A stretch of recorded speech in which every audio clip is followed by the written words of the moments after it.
to mu a namu wannan magana zan maka za ta kuna waɗansu mutane rai, ni na sani, ni ko na fi so ta kuna musu rai, amma magana bakasi insha Allah ba ta ƙare ba.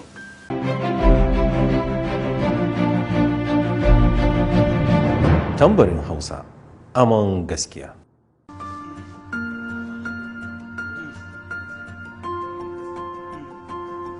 Ga gwamnatoci da yawa ba ma gani ba, mun shiga da yawa, mun ga abin da ya faru, mun san abin da ya faru, kuma da mu aka yi abin da yawa da ya faru a Najeriya.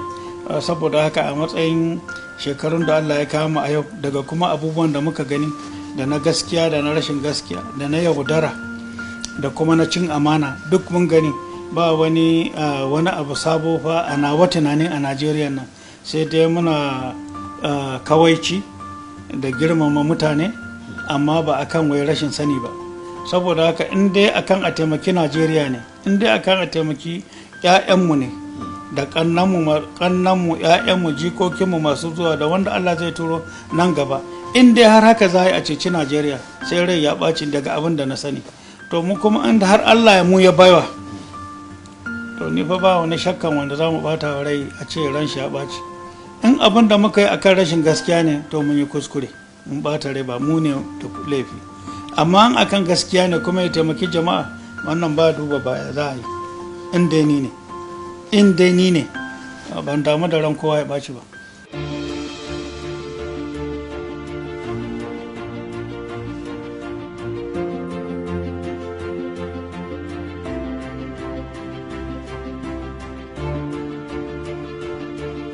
Wato akwai makirce-makirce da yawa akan Najeriya daga waɗansu manyan ƙasashen duniya.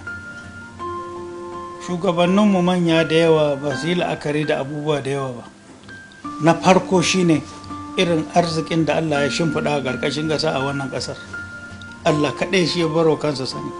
Amma daga kaɗan da mu abin da muka sani, don ba zan ɓoye maka ba, batun yanzu ba ne mu muka fara shinshine-shinshinan sanin menene a ƙarƙashin ƙasa a Najeriya. Ba daga fetur da mai da yake kudu ba ne kawai.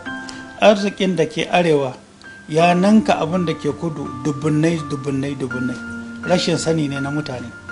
Amma yanzu da bani adam ya kirkiro tauraro na bani adam mai iya ganin abin da ke ƙarƙashin ƙasa, to shi yasa kullum suna ƙara gano arzikin da ke Najeriya, fitina za ta rika ƙaruwa ma Najeriya. Ma'ana suna ƙara ganowa, suna ƙara ta haddasa fitina a cikin ƙasar nan da kuɗin da ke hannunsu. Misali yanzu an kace maka yanzu shekarar Boko Haram nawa a Najeriya, da ƙirƙiro ta aka yi, kuɗi aka kashe, aka tara yara, aka sa musu aƙida, aka ba su bindigogi, ya zanto gurɓataccen abu, da ƙwaya da bindiga da ƙwaya da bindiga da kuɗi ake ba su da wannan aƙidar. In ka tsaya ka duba yanzu misali, ka ce Boko Haram inda take su nawa ne? Ok, wanne irin equipment suke da shi, daga ina suke zuwa, wa ke ba su? Matsayin sojan Najeriya a yau shekara 21 kenan Boko Haram. 1st November 1999 shine aka yi kirkiro Boko Haram, har zuwa yanzu shekara 21. Ku bar soja na ƙasarku suna yin fada na sunkuru na cin gida, shekara 21 ya kunkar sojan ya zama ɗan sanda. Shi kuma ɗan sanda in kuka bar shi yana wannan alakar zama ta soja akan kawo zaman lafiyar cikin ƙasa, shi kuma da halayen soja zai ɗauka, ba halin polis da kanansa da mutane ba. Saboda haka duk biyun suna neman gyara. Shi yasa ba a so idan abu na cikin ƙasa ya faru haka a takura a sa soja yana yi dan dole, ba aikin shi bane. Aikin soja a shimfiɗe yake daban, wanda ya shafi rike ƙasar gaba ɗaya ne, ta sama, ta ruwa da ƙasa. Akwai kowanne yadda aka shimfiɗa nasu aikin. Amma yau in ka duba aikin duk na ɗan sanda ake yi, saboda cikin gida, saboda an ƙirƙiro mana fitina da ganga. Sai ka ce menene dalilin ƙirƙiro wannan fitina? Ba abin da ya kawo shi banda abu ɗaya, sace abin nan da ke ƙarƙashin ƙasa da Allah ya baku.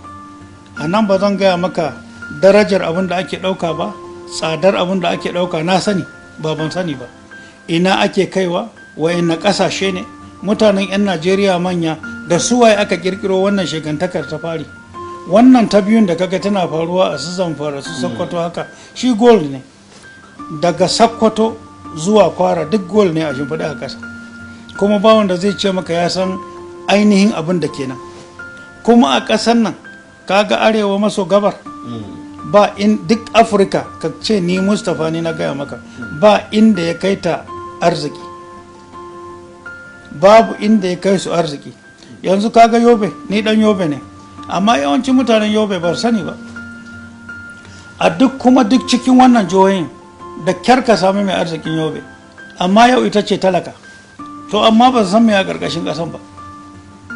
Yanzu misali zan baka misali, ina wutar lantarki talaka yana samu ba ya yi tsada ba, ba waɗansu kamfanin ka bane suke siyar da wutan su jawo su siyar a siya da tsada, amma ba ku dalilin samun wuta da tsada. Kowane ɗan Najeriya ya kamata a ce akwai wuta a gare shi. Bari in baka dalili, da Bauchi da Bauchi da Gombe da Nasarawa da Kogi da Benue da Enugu duk a shimfiɗa a ƙasa coal ne. Kuna da iska, akwai abin da ake an sa shi wannan abin mai kaman fanka, inda iskar take sai a tara, wannan juyawan da yake duk jawo wutar lantarki yake. Ina naku? Allah ji rai yar aduwa yayi wa Katsina, amma ga abin nan duk a shimfiɗa a ƙasa, mun kasa sanin amfanin, kuma muna nan muna complain cewa ina magani ba wuta. Kuma dukkan manya-manyan kogunan ku kun bar ƙasa duk ta cike, daga an gama damuna za ka ga ya bushe, to akan yashe saboda a bar ruwan nan yana tafiya don saboda dam, kuma ya bar mutane su rika yin noman rani ba ɗaya kanwa biyu. Haka wannan dam ɗin da za a rika tallafa mata wucewan wannan ruwan da ana yashe yawancin kogunan namu, dam ɗin za ta yi aiki sosai lokacin rani, kuma a rika samun wuta da arha.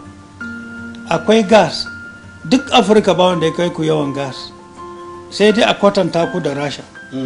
Yawan gas da ke Najeriya, mai da muke da shi kankani ne a kan gas da Allah ya bamu, har yanzu ba mu ɗaukan gas ɗin. Wanda yake da gas kuma ya kukan wuta, to lalle gara mahaukaci da shi. To a haka muke tafi yanzu.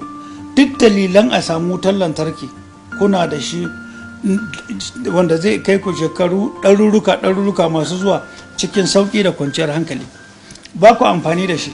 A yau to me yasa ga abubuwan suna nan ba za a yi ba ake takurawa talaka, kuma an ka tashi yanzu ka ce a tsaya a gyara shi ya zama haka saboda talaka ya samu, kai ka zama makiyin waɗansu manya da suke samun kuɗi. To mu irin mu, an ka ga dama ka yaƙe mu, in ka ga dama ka tsane mu, in ka ga dama ka zazzage mu a inda zaka zaga, mu dai amana ɗaya ce, tabbatar da gaskiya ɗaya ce, taimakon talaka ɗaya ne, taimakon ƙasar akan amana ɗaya ce. Wanda an kace dama ba za a zage ka ba, ai kuskure kake, mafarki kake yi. So mu da inda amana a gare mu fa, namu tunanin daban ne, ba zan ɓoye maka ba.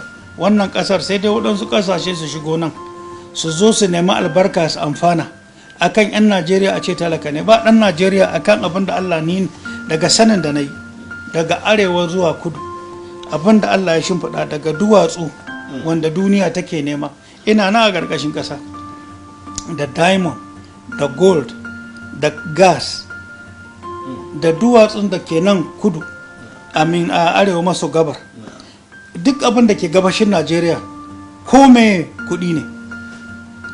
Arewa maso gabar, kudu maso gabar, kudu maso kudu, duk abin da ke nan ya fi ƙarfin abin da za ka yi tunani. Duk Afirka za ta amfani daga nan, shine gaskiyar magana. Bakasi da aka zo yau kun rasa ta, ai munafurci ne, ai shegantaka ne, amma kaga manyan ƙasa na da masu ilimin na ƙasar sun kasa zauna su fahimta. Kotu na Najeriya daga Supreme Court har zuwa ƙaramin kotu, yanzu yau in ka ce yaya aka yi muka rasa Bakasi, ina takardu.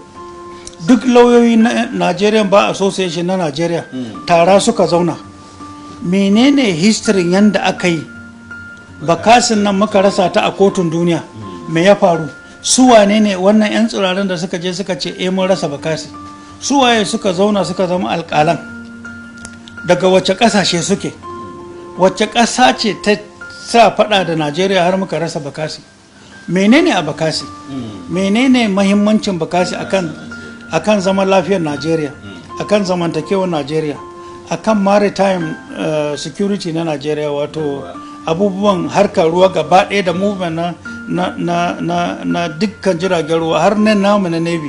Wannan bakasi da kake gani hatsari ne rasa ta ba karami ba, kuma asara ce wacce yake ba wani wanda zai ce kai tsaye zai gaya maka irin asarar da aka yi na rasa ta. Amma aka zo har da girmamawa aka ɗauki babban sojan Najeriya aka sa shi je ya miƙa ƙasar zuwa ga waɗansu mutane. To mu a namu wannan magana zan maka za ta kuna waɗansu mutane rai, ni na sani, ni ko na fi so ta kuna musu rai. Amma magana bakasi insha Allah ba ta ƙare ba. Ni na gaya maka magana bakasi ta Najeriya ce kuma ba ta ƙare ba. Akwai munafurci babba daga waɗansu manyan ƙasashen duniya, amma kowane matsala ka gani Allah ya bayo bani Adam hikima da hankali da basira na yanda za a yi da abin. Kwata-kwata shine ka san matsalar, yanda za a yi akwai shi, ba zan faɗa ba.